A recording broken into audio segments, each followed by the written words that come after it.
Fellas, AC here. Welcome to another review. This fragrance was released this year, Acqua Di Gio Profondo. Now, Profondo I thought was an Italian word, so I started looking for it. It's not, it's a Spanish word. And I can't remember, but I actually did a Google Translate to see what Profondo means. I think it's something in line with profound. And it is a profound flanker. It's the flanker to the 1990s vintage Acqua Di Gio. Now, Acqua Di Gio is a fragrance which I never bought a bottle of. Reason being, my initial impression about Acqua Di Gio was it's so common. I'll tell you a story. In the early part of 2000s, or maybe even towards the close of the last century, I was commuting into London, and I used to be an early commuter. So 7:30 is when I would actually be on the tube and get off the tube on my station. And I still remember going up the escalator. All I could smell was Acqua Di Gio or Cool Water. Now, Cool Water was my signature scent, my first signature fragrance. And Acqua Di Gio, I could just smell it early morning. And I thought, if I buy this fragrance, I'll be a commoner. And there's one trait I have. No matter what, I want to stand out. I don't want to make choices which make me part of a group. So it was basically a very conscious decision to never buy Acqua Di Gio. In spite of the fact that I really enjoyed it. It was a revolutionary concept. It made, what's the name of the perfumer? I can't remember now. He's a very popular one. So anyways, I'll put the picture up. Can't read. He's one of my favorite perfumers. So anyways, so this one is a fragrance which is a flanker to the original Acqua Di Gio. And this fragrance basically it reminds me of those days, you know. So when you first spray it, in fact, I sprayed it about 15 minutes ago. It's a very long fragrance. So when you first spray it, it smells like a very sweet, fizzy, ambroxan-based fragrance, right? And there's a lot of ambroxan here. There's no ambroxan in Acqua Di Gio. So, but the trick is you have to let the fragrance dry down. It starts off like a very generic, very common fragrance that you smell every day. Right? Fruity, bubblegummy, ambroxan. But the fragrance starts to dry down. You can see that it's basically an evolution of Acqua Di Gio. What they've done is they've put in a good dose of fruity sort of fizziness. So orange and bergamot. But main thing is the green elements, massive green elements. Lavender and I think it's cypress. And I smell both. I smell cypress first, so medicinal herbal green with an aquatic vibe, marine aquatic vibe, but less metallic and less acidic than Acqua Di Gio. Yeah, so you still have the marine smell, the fresh, salty, airy smell. The metallic vibe is there, but it's not as prominent as Acqua Di Gio.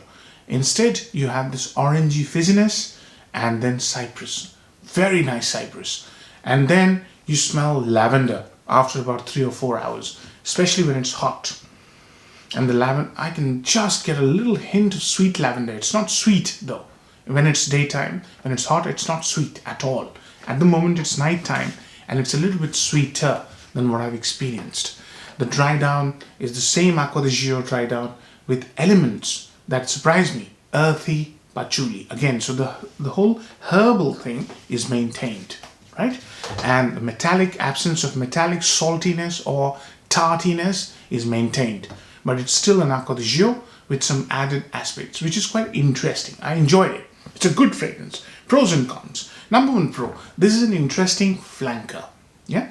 And the whole idea about this fragrance is to give you an evolved concept of Acqua Di Gio. Acqua Di Gio was very linear, very familiar. It's been copied by so many fragrances that's now become a completely generic model. This one was to revive that old brand, old name, and give it some added aspects, and they've been successful. This is a good composition, very thought out composition, right? If you smell it in the nighttime, it will not impress you. It has to be daytime and warm. Number two, this is probably 3 times as powerful as Acqua Di Gio in terms of longevity. Yeah, tremendous longevity. It lasts about 8 to 10 hours easily. Compare that to the current Acqua Di Gio. Probably current Acqua Di Gio is about 3 to 4 hours, maybe 5. You'll have to really respray and proper. This one has great longevity. So that's a positive. Yeah. Number 3 is this fragrance really exudes classiness. It's a really modern, sort of androgynous, if you like, classy fragrance. You can really throw a daytime formal summer event to both the sexes and it will work. It's that kind of a modern, confident, classy fragrance. It's very confident. Acqua Di Gio is always, that's why it was so popular in the city. I worked in an investment bank when I started my career. It was very, very popular there. It's a very classy work fragrance.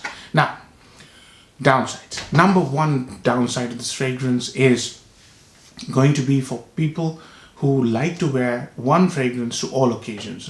It doesn't work in the nighttime. It does. It's very sweet. And the whole concept of Acqua Di Gio is not very sweet. It's salty marine smell. So I don't think it works in nighttime, but people who really want to wear this during nighttime clubbing and all that stuff are going to really struggle because it doesn't smell like what it should smell during daytime. So I don't see it's very versatile. Number 2 is the projection. There's hardly any projection after about half an hour, 1 hour. I don't get much projection. I get tremendous longevity, but no projection. So people who like others to smell their fragrances are going to struggle, right? Those are 2 downsides. Now, occasions. As I said, summer, daytime, formal, casual, smart casual to formal. Acqua Di Gio, you could wear it anywhere. This one is one level up. It's slightly more smart, slightly more, smart casual, I would say. To formal. I would really easily wear this on a suit and tie to work or an interview or a business meeting. Absolutely no problems. Yeah. But daytime, high heat, summer. Age groups. I would say that this is a easy to wear fragrance for professional people. So anybody who's just joined the workforce, 25 plus, easily. No problems at all. People who want to wear non-sweet fragrances and high heat, they will love this fragrance. But yeah, lack of projection might dampen the mood a little bit. I would also wear this to a daytime summer date. No problems. Especially first date. Inoffensive, welcoming, smart, right? That's what you want. I think I've covered all aspects. Marks out of 10, I'm going to give it a 7. This is a good scent. I enjoyed it. But nothing revolutionary. So don't expect this to, turn heads. It doesn't do that. So 7 out of 10. Hope you enjoyed the review, fellas. Take care. Bye-bye.